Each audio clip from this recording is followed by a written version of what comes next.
آپ نے اکثر دیکھا ہوگا کہ طاقت اور حکمت عملی کے سب سے بڑے سبق بہت سادہ کہانیوں میں چھپے ہوتے ہیں۔ تو آج ہم ہوا اور سورج کی اسی پرانی کہانی کو ایک نئے زاویے سے دیکھیں گے، یہ سمجھنے کے لیے کہ اصل طاقت آخر ہے کیا چیز۔ تو میدان سج چکا ہے۔ ایک طرف ہے ہوا جو اپنی طاقت کا مظاہرہ کرتی ہے طوفانوں اور بگولوں سے، اور دوسری طرف ہے سورج جو بالکل خاموشی سے پوری جھیل خشک کرنے یا پہاڑوں کی برف پگھلانے کی طاقت رکھتا ہے۔ دونوں کا دعویٰ ایک ہی ہے۔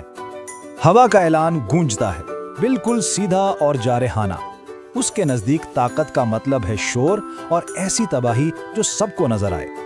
لیکن سورج کا جواب بھی اتنا ہی پر اعتماد ہے، مگر اس میں ایک ٹھہراؤ ہے۔ بس یہیں سے ان کا اختلاف ایک مقابلے کی شکل لے لیتا ہے۔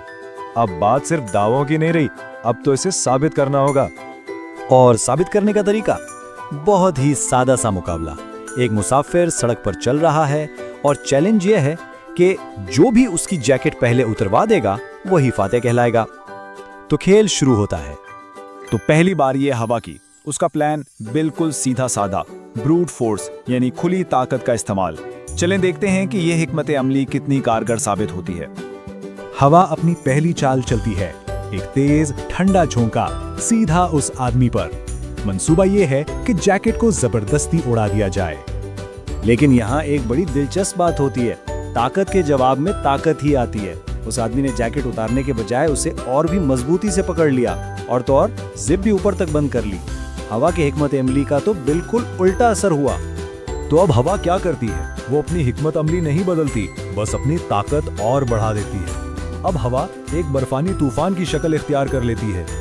لیکن آدمی کا رد عمل بھی اتنا ہی شدید ہے، وہ بھی اپنی مزاحمت بڑھا دیتا ہے۔ اب تو ہڈ بھی سر پر آ گیا ہے۔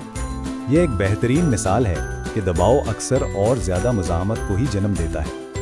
اب ہوا اپنی آخری کوشش کرتی ہے، اپنی پوری کی پوری طاقت جھونک دیتی ہے۔ یہ اس کی حکمت عملی کا آخری امتحان ہے۔ اور نتیجہ یہ کہ آدمی جیکٹ کو پہلے سے بھی زیادہ کس کے پکڑ لیتا ہے۔ ہوا کی سب سے بڑی کوشش اسے اپنے مقصد سے اور بھی دور لے گئی۔ بس اسی لمحے ہوا کو احساس ہو جاتا ہے کہ وہ ہار چکی ہے۔ اس کی بروٹ فورس والی حکمت عملی بری طرح ناکام ہو گئی ہے۔ تو اب باری ہے سورج کی، اور اس کا طریقہ بالکل مختلف ہے۔ زبردستی کے بجائے سورج قائل کرنے کا راستہ چنتا ہے۔ ہوا کے اندھا دھند حملوں کے برعکس سورج کا ایک واضح پلان ہے۔ پہلا قدم ماحول کو بدلنا، دوسرا آہستہ آہستہ گرمی بڑھانا، اور تیسرا جیکٹ کو غیر ضروری بنا دینا۔ یہ طاقت کا نہیں بلکہ ذہانت کا کھیل ہے۔ سورج کا پہلا قدم اس آدمی پر حملہ کرنا نہیں بلکہ اس ماحول کو ہی ختم کرنا ہے جو ہوا نے بنایا تھا۔ وہ برف باری روکتا ہے، بادلوں کو ہٹاتا ہے، اور نتیجہ فوراً ہی نظر آتا ہے۔ آدمی خود بخود اپنی جیکٹ کا زپ کھول دیتا ہے۔ اسے مجبور نہیں کیا گیا بلکہ ماحول نے اسے ایسا کرنے پر آمادہ کیا۔ اب سورج اپنا منصوبہ آگے بڑھاتا ہے۔ وہ دھیرے دھیرے گرمی بڑھاتا ہے، جس سے جیکٹ سردی سے بچانے والی چیز نہیں بلکہ ایک بوجھ بن جاتی ہے۔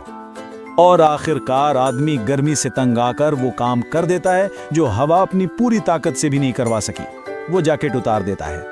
کھیل ختم۔ سورج جیت گیا، بغیر کسی شور، طوفان یا زبردستی کے۔ اس نے صرف حالات کو بدلا۔ تو اس مقابلے سے ہمیں اصل سبق کیا ملتا ہے؟ یہ صرف ایک کہانی نہیں ہے بلکہ یہ دو بنیادی حکمت عملیوں کا موازنہ ہے۔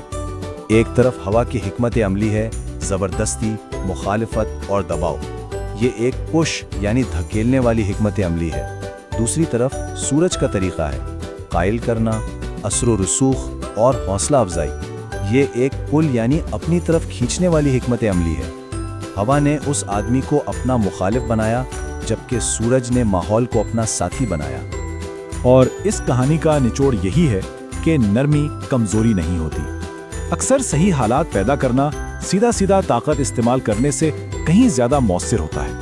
جب کسی کو کسی کام پر مجبور کیا جاتا ہے تو اس میں مزاحمت پیدا ہوتی ہے، لیکن اگر اسے خود اس کام کی ضرورت محسوس ہونے لگے تو وہ اسے خوشی سے کرتا ہے۔ تو سوال یہ پیدا ہوتا ہے کہ ہماری زندگی اور کام میں ہم کتنی بار ہوا کی طرح برتاؤ کرتے ہیں جبکہ سورج کی حکمت عملی شاید زیادہ بہتر نتائج دے سکتی ہے۔ کہاں زبردستی کے بجائے قائل کرنے کی ضرورت ہے؟